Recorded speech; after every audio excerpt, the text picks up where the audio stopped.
জানিয়ে দিব এই মুহূর্তে হাতে পাওয়া সর্বশেষ বাংলা নিউজ। প্রথমে থাকবে শিরোনাম, এরপরে থাকবে সম্পূর্ণ সংবাদের সম্পূর্ণ বিস্তারিত। বগুড়ায় তালা খুলে দেওয়ার পর দলীয় কার্যালয়ে সভা করলেন জাপার নেতারা। সবার অংশগ্রহণে নির্বাচন চায় বিএনপি, ইসির ভূমিকা নিয়ে প্রশ্ন। জামায়াতের সঙ্গে টানাপোড়েনের মধ্যে নতুন জোটের ইঙ্গিত ইসলামী আন্দোলনের।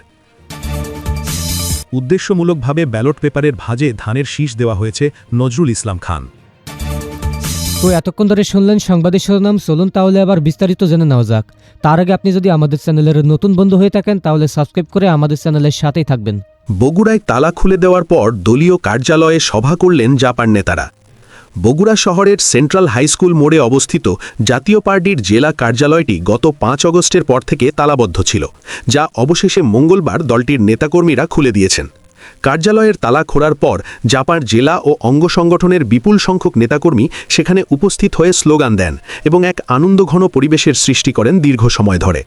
তালা খোলার পরপরই জাতীয় পার্টির জেলা আহ্বায়ক ও সাবেক সংসদ সদস্য শরীফুল ইসলাম জিন্নার সভাপতিত্বে সেখানে এক বিশেষ জরুরি সাংগঠনিক সভা অনুষ্ঠিত হয় অত্যন্ত গুরুত্বের সাথে। দলীয় এই সভায় প্রধান বক্তা হিসেবে উপস্থিত ছিলেন জাতীয় পার্টির কেন্দ্রীয় কমিটির সাংগঠনিক সম্পাদক ও বগুড়া জেলা শাখার সদস্য সচিব ওমর ফারুক সরকার, যিনি বর্তমানে দল গোছানোর কাজ করছেন। বক্তারা সভায় অভিযোগ করেন যে রাজনৈতিক অস্থিরতার সুযোগ নিয়ে একটি কুচক্রী মহল গত কয়েক মাস ধরে তাদের দলীয় কার্যালয়টি অন্যায়ভাবে তালাবদ্ধ করে রেখেছিল এবং কাজ ব্যাহত করছিল।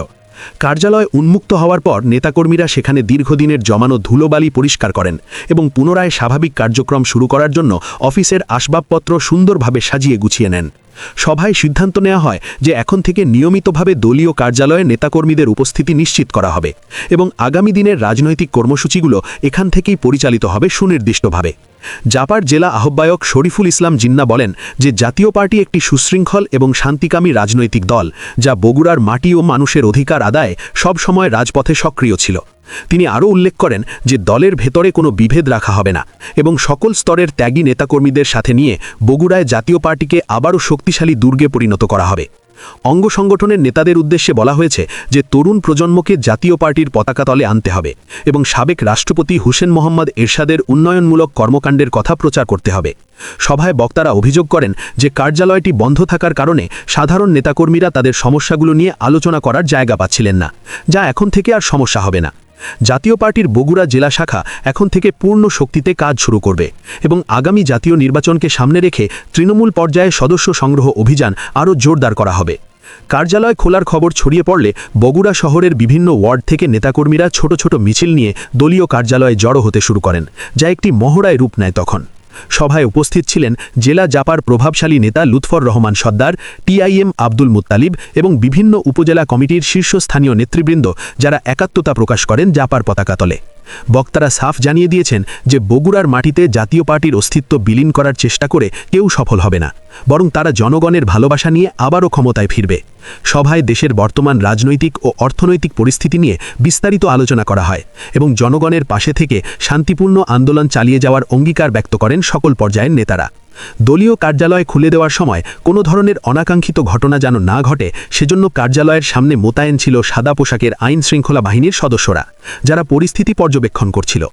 নেতাকর্মীরা একে অপরকে মিষ্টি খাইয়ে কার্যালয় উন্মুক্ত করার আনন্দ উদযাপন করেন এবং দীর্ঘ প্রতীক্ষার পর নিজেদের ঠিকানায় ফিরতে পেরে তারা আবেগাপ্লুত হয়ে পড়েন সভার মাঝে। জাতীয় পার্টির এই সাংগঠনিক সভাটি প্রমাণ করে যে প্রতিকূল পরিবেশেও বগুড়ায় জাপার ভোট ব্যাংক এবং সাংগঠনিক ভিত্তি এখনও যথেষ্ট মজবুত রয়েছে, যা অন্য দলগুলোর জন্য উদ্বেগের কারণ। পরিশেষে দোয়া ও মুনাজাতের মাধ্যমে সভার সমাপ্তি ঘোষণা করা হয় এবং ঘোষণা দেওয়া হয় যে বগুড়ায় জাতীয় পার্টির নতুন উদ্দীপনায় পথচলা এখন থেকে নিয়মিত বিরতিতে শুরু হলো। সবার অংশগ্রহণে নির্বাচন চায় বিএনপি, ইসির ভূমিকা নিয়ে প্রশ্ন। বিএনপির শীর্ষস্থানীয় নেতৃবৃন্দ বর্তমান রাজনৈতিক সংকট নিরসনে একটি অবাধ এবং নিরপেক্ষ নির্বাচনের দাবি পুনর্ব্যক্ত করে নির্বাচন কমিশনের বর্তমান ভূমিকা নিয়ে গভীর উদ্বেগ প্রকাশ করেছেন। দলের পক্ষ থেকে স্পষ্ট জানানো হয়েছে যে যতক্ষণ পর্যন্ত সকল রাজনৈতিক দলের জন্য সমান সুযোগ তৈরি না হবে ততক্ষণ পর্যন্ত কোনো অর্থবহ নির্বাচন আয়োজন করা সম্ভব নয় এই মুহূর্তে। বিএনপির স্থায়ী কমিটির সদস্যরা এক বিশেষ সংবাদ সম্মেলনে অভিযোগ করেছেন যে বর্তমান নির্বাচন কমিশন একটি বিশেষ মহলের এজেন্ডা বাস্তবায়নে ব্যস্ত রয়েছে, যা গণতন্ত্রের জন্য অত্যন্ত হুমকি স্বরূপ। তারা দাবি করেছেন যে জনগণের ভোটাধিকার নিশ্চিত করতে হলে নির্বাচন কমিশনকে বিতর্কের ঊর্ধ্বে থেকে একটি গ্রহণযোগ্য নির্বাচনী রোডম্যাপ জাতির সামনে পেশ করতে হবে, যা এখন পর্যন্ত দৃশ্যমান নয়। বিএনপির নেতৃবৃন্দের মতে নির্বাচন কমিশন যদি নিজেদের মেরুদণ্ড শক্ত করে দাঁড়াতে না পারে, তবে তারা জাতির কাছে একটি ব্যর্থ প্রতিষ্ঠান হিসাবে চিহ্নিত হয়ে থাকবে চিরকালের জন্য। বক্তারা সাফ জানিয়ে দিয়েছেন যে বিএনপি কোনো পাতানো বা একতরফা নির্বাচনে অংশ নেবে না, বরং তারা এমন একটি ব্যবস্থা চায় যেখানে সাধারণ মানুষ নির্ভয়ে তাদের প্রতিনিধি নির্বাচন করতে পারবে। নির্বাচন কমিশনের নিরপেক্ষতা নিয়ে প্রশ্ন তুলে বিএনপি বলছে যে বর্তমান মাঠ পর্যায়ের প্রশাসনিক বিন্যাস বহাল রেখে কোনোভাবেই একটি স্বচ্ছ নির্বাচন অনুষ্ঠান করা সম্ভব হবে না দেশ জুড়ে। দলের মহাসচিব মির্জা ফখরুল ইসলাম আলমগীর এক বিবৃতিতে বলেছেন যে ইসি কেবল সরকারের মুখাপেক্ষী হয়ে কাজ করছে, যা সুষ্ঠু নির্বাচনের পথে সবচেয়ে বড় বাধা হিসাবে এখন কাজ করছে। বিএনপি নেতারা অভিযোগ করেছেন যে বিরোধী দলের নেতাকর্মীদের বিরুদ্ধে হাজার হাজার গায়েবী মামলা দিয়ে একটি শ্বাসরুদ্ধকর পরিবেশ তৈরি করা হয়েছে, যা নির্বাচনের অনুকূল পরিবেশকে নষ্ট করছে। তারা হুঁশিয়ারি দিয়ে বলেছেন যে যদি জোরপূর্বক কোনো নির্বাচনের চেষ্টা করা হয়, তবে এদেশের সাধারণ মানুষ রাজপথে নেমে নিজেদের অধিকার রক্ষা করবে এবং সব ষড়যন্ত্র রুখে দেবে। নির্বাচন কমিশনের উচিত ছিল সকল অংশীজনদের সাথে বসে একটি ঐক্যমত্যের ভিত্তিতে নির্বাচনের তারিখ ও পদ্ধতি নির্ধারণ করা, কিন্তু তারা কেবল একপক্ষীয় সিদ্ধান্ত নিচ্ছে বলে বিএনপি দাবি করছে। দলের পক্ষ থেকে আরও বলা হয়েছে যে ইভিএম বা অন্য কোনো বিতর্কিত পদ্ধতিতে ভোট নেওয়ার চেষ্টা করা হলে তা জনগণের ম্যান্ডেট ছিনিয়ে নেওয়ার একটি অপকৌশল হিসাবেই গণ্য হবে সবখানে। বিএনপির ভারপ্রাপ্ত চেয়ারম্যান তারেক রহমান ভার্চুয়ালি দেওয়া এক বক্তব্যে বলেছেন যে নির্বাচন কমিশনের প্রতিটি পদক্ষেপ এখন জনগণের কাছে প্রশ্নবিদ্ধ হয়ে দাঁড়িয়েছে, যা অত্যন্ত দুঃখজনক ও হতাশাজনক। দলের তৃণমূল পর্যায়ের নেতাকর্মীরা মনে করেন যে একটি শক্তিশালী নির্বাচন কমিশন ছাড়া দেশে গণতন্ত্র পুনরুদ্ধার করা সম্ভব নয়, তাই তারা কমিশনের খোলনলচে পরিবর্তনের দাবি তুলেছেন। বিএনপি নেতারা প্রশ্ন তুলেছেন যে কেন এখনও নির্বাচনী তফসিল ঘোষণার আগে রাজনৈতিক পরিবেশ স্বাভাবিক করার কোনো উদ্যোগ গ্রহণ করেনি কমিশন, যা তাদের সক্ষমতাকে প্রশ্নবিদ্ধ করে বারবার।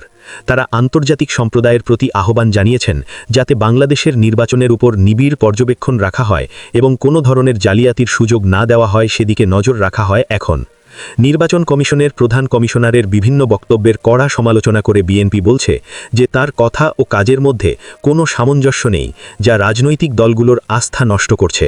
বিএনপি স্পষ্ট করে দিয়েছে যে তারা একটি সত্যিকারের অন্তর্ভুক্তিমূলক নির্বাচন চায়, যেখানে কেবল ভোটাররাই হবে ক্ষমতার আসল উৎস এবং কেউ প্রভাব বিস্তার করতে পারবে না সেখানে।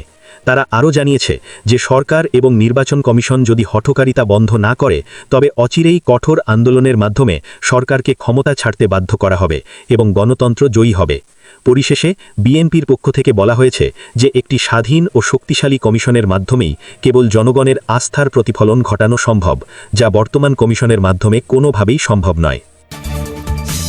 উদ্দেশ্যমূলকভাবে ব্যালট পেপারের ভাঁজে ধানের শীষ দেওয়া হয়েছে, নজরুল ইসলাম খান। আসন্ন ত্রয়োদশ জাতীয় সংসদ নির্বাচনে প্রবাসীদের জন্য পাঠানো পোস্টাল ব্যালট পেপারের নকশা নিয়ে তীব্র ক্ষোভ ও আপত্তি জানিয়েছেন বিএনপির স্থায়ী কমিটির সদস্য নজরুল ইসলাম খান। তিনি অভিযোগ করেছেন যে ব্যালট পেপারটি এমনভাবে তৈরি করা হয়েছে যাতে বিএনপির নির্বাচনী প্রতীক ধানের শীষ ঠিক মাঝখানের ভাঁজের ওপর পড়ে। বিএনপির দাবি অনুযায়ী এটি কোনো আকস্মিক ঘটনা নয়, বরং ভোটারদের বিভ্রান্ত করার জন্য অত্যন্ত উদ্দেশ্যমূলকভাবে এই কৌশল অবলম্বন করা হয়েছে। নজরুল ইসলাম খান বলেন যে ব্যালট পেপারটি ভাঁজ করলে ধানের শীষ প্রতীকটি ভেতরে ঢুকে যাচ্ছে, যা সাধারণ ভোটারদের নজরে পড়া প্রায় অসম্ভব করে তুলেছে।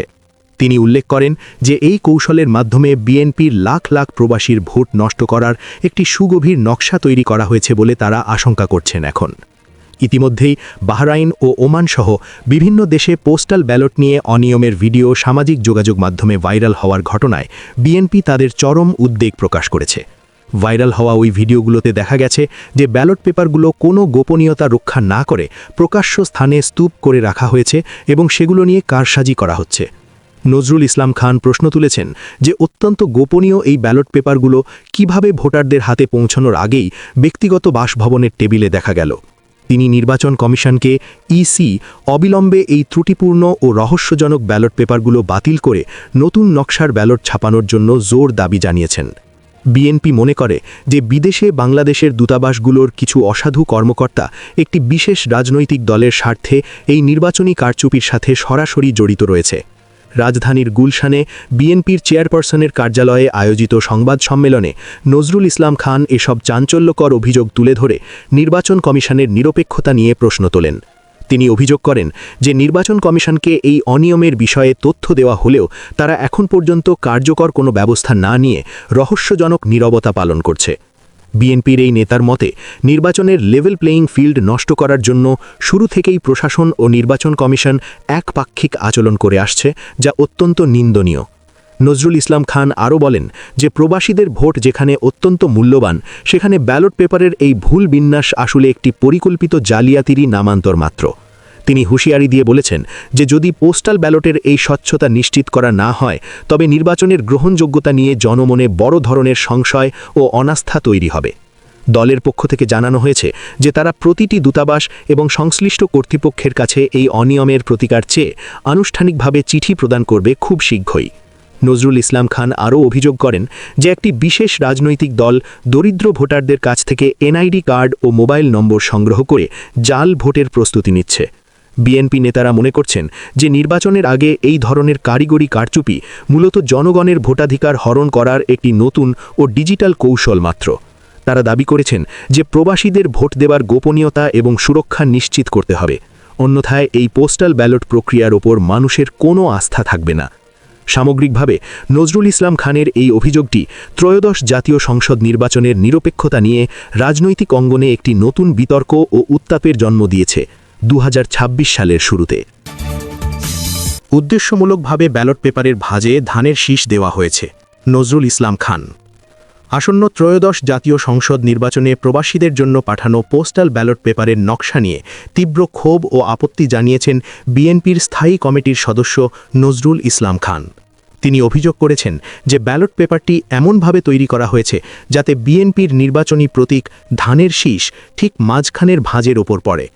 বিএনপির দাবি অনুযায়ী এটি কোনো আকস্মিক ঘটনা নয়, বরং ভোটারদের বিভ্রান্ত করার জন্য অত্যন্ত উদ্দেশ্যমূলকভাবে এই কৌশল অবলম্বন করা হয়েছে।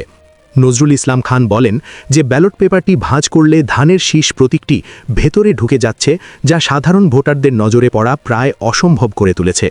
তিনি উল্লেখ করেন যে এই কৌশলের মাধ্যমে বিএনপির লাখ লাখ প্রবাসীর ভোট নষ্ট করার একটি সুগভীর নকশা তৈরি করা হয়েছে বলে তারা আশঙ্কা করছেন। এখন ইতিমধ্যেই বাহরাইন ও ওমান সহ বিভিন্ন দেশে পোস্টাল ব্যালট নিয়ে অনিয়মের ভিডিও সামাজিক যোগাযোগ মাধ্যমে ভাইরাল হওয়ার ঘটনায় বিএনপি তাদের চরম উদ্বেগ প্রকাশ করেছে। ভাইরাল হওয়া ওই ভিডিওগুলোতে দেখা গেছে যে ব্যালট পেপারগুলো কোনো গোপনীয়তা রক্ষা না করে প্রকাশ্য স্থানে স্তূপ করে রাখা হয়েছে এবং সেগুলো নিয়ে কারসাজি করা হচ্ছে। নজরুল ইসলাম খান প্রশ্ন তুলেছেন যে অত্যন্ত গোপনীয় এই ব্যালট পেপারগুলো কিভাবে ভোটারদের হাতে পৌঁছানোর আগেই ব্যক্তিগত বাসভবনের টেবিলে দেখা গেল। তিনি নির্বাচন কমিশনকে ইসি অবিলম্বে এই ত্রুটিপূর্ণ ও রহস্যজনক ব্যালট পেপারগুলো বাতিল করে নতুন নকশার ব্যালট ছাপানোর জন্য জোর দাবি জানিয়েছেন। বিএনপি মনে করে যে বিদেশে বাংলাদেশের দূতাবাসগুলোর কিছু অসাধু কর্মকর্তা একটি বিশেষ রাজনৈতিক দলের স্বার্থে এই নির্বাচনী কারচুপির সাথে সরাসরি জড়িত রয়েছে। রাজধানীর গুলশানে বিএনপির চেয়ারপারসনের কার্যালয়ে আয়োজিত সংবাদ সম্মেলনে নজরুল ইসলাম খান এসব চাঞ্চল্যকর অভিযোগ তুলে ধরে নির্বাচন কমিশনের নিরপেক্ষতা নিয়ে প্রশ্ন তোলেন। তিনি অভিযোগ করেন যে নির্বাচন কমিশনকে এই অনিয়মের বিষয়ে তথ্য দেওয়া হলেও তারা এখন পর্যন্ত কার্যকর কোনো ব্যবস্থা না নিয়ে রহস্যজনক নীরবতা পালন করছে। বিএনপির এই নেতার মতে নির্বাচনের লেভেল প্লেয়িং ফিল্ড নষ্ট করার জন্য শুরু থেকেই প্রশাসন ও নির্বাচন কমিশন একপাক্ষিক আচরণ করে আসছে, যা অত্যন্ত নিন্দনীয়। নজরুল ইসলাম খান আরও বলেন যে প্রবাসীদের ভোট যেখানে অত্যন্ত মূল্যবান, সেখানে ব্যালট পেপারের এই ভুল বিন্যাস আসলে একটি পরিকল্পিত জালিয়াতিরই নামান্তর মাত্র। তিনি হুঁশিয়ারি দিয়ে বলেছেন যে যদি পোস্টাল ব্যালটের এই স্বচ্ছতা নিশ্চিত করা না হয়, তবে নির্বাচনের গ্রহণযোগ্যতা নিয়ে জনমনে বড় ধরনের সংশয় ও অনাস্থা তৈরি হবে। দলের পক্ষ থেকে জানানো হয়েছে যে তারা প্রতিটি দূতাবাস এবং সংশ্লিষ্ট কর্তৃপক্ষের কাছে এই অনিয়মের প্রতিকার চেয়ে আনুষ্ঠানিকভাবে চিঠি প্রদান করবে খুব শীঘ্রই।